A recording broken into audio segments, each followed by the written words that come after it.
Jag har sagt till dem att jag både tänker på kronprins och din pojkvän.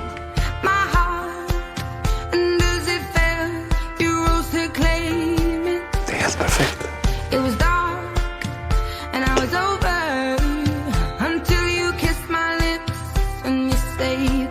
älskar dig. Jag måste lägga på. Okej. Mamma kompis. Jag älskar dig också.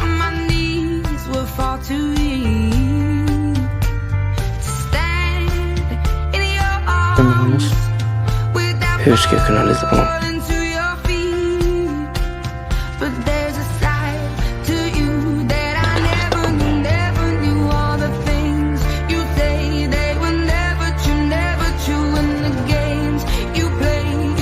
Cumpleaños feliz.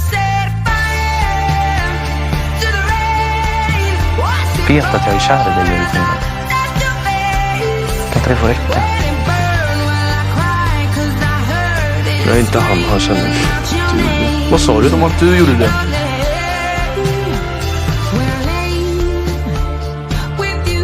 Jag har varit helt förstörd och jag behövde dig. Jag är din enda son, pappa!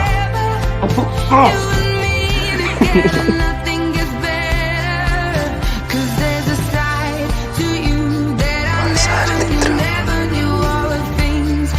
Eller är du bara tillsammans med mig för att vi går i samma skola?